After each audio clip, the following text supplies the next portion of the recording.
And here we are back on the Laura T. What time is it? 1,500 hours? So, geez, 1,700 hours. 1,700 hours in the Atlantic. Laura B on the Laura T. It was pretty rough going there for a while.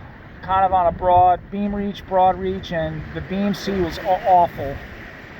Really awful, and I got really sick for a long time, and Dr. Dwayne here put me on a strict regimen of Bonine. I think I've taken 10 pills,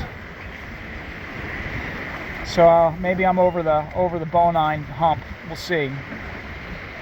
But what helped maybe was going up on the bow, because we needed to come down 20 or 30 degrees. We needed to go wing and wing. So I need to go up on the bow to rig the pole, the whisker pole, and also rig the jibe device, which wasn't rigged, which should have been rigged before we got into the rough seas. So I had to rally myself to do that. It wasn't easy, but maybe it helped. I don't know. But we got stuff rigged, and the boat's super comfortable now for the sea state. You know, the auto helm is driving wonderfully in wind vane mode, and the rig is balanced. That's the main thing, is to be going with the wind, with the waves, and have everything balancing out nicely. So even though you see the helm making big adjustments, there's not as much load on it now, and that's good because it, you know, less electricity being used and just easier. So, of all the things I've done to this boat, the auto helm is definitely the best thing. Certainly the best thing Raymarine produces as far as I'm concerned. I'll reserve my comments on some of the other stuff right now. I'll give you an idea of what we're doing here. Alex Pline will be very excited to see that I've got the jib partially furled in snipe mode here. The pole doesn't quite go long enough to have it fully extended. And that's because I broke the pole and had to shorten it. We still have a reef in the main, and that's fine. You know, we could go full main right now, but we're doing, you know, between, you know, touching into the 8s, going down waves, solidly in the 7s most of the time, and that's pretty good.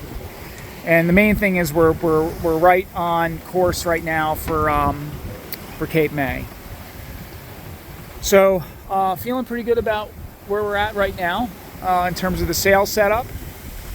And what's that over there, Dwayne? That's Barnegat Light. Barnegat Light. Yeah, okay. Well, there's Barnegat Light there. And yeah, making pretty decent time in spite of ourselves. And the waves are big at times. Get a picture of Laura with waves looking up at her. Big wave getting ready to eat her right now. Laura's a trooper. Iron stomach. Somehow Laura can go down below without getting sick at all, which is freaking amazing. Unbelievable. That could, well, there's a lot of good things about you, but that could be like, you know, one of the things you say, like, hey, I don't get seasick. Yeah. And Dwayne doesn't get seasick because he's smart, not because he's good. So anyway, we're doing good now, much better. I'm feeling much better. Probably expended a few more calories than I wanted to. So I need to kind of recover because we got a long night ahead of us. We're hoping to hit Cape May in time for the flood tide. That's the key. Flood tide, so we want to hit it, you know, slack, low tide, and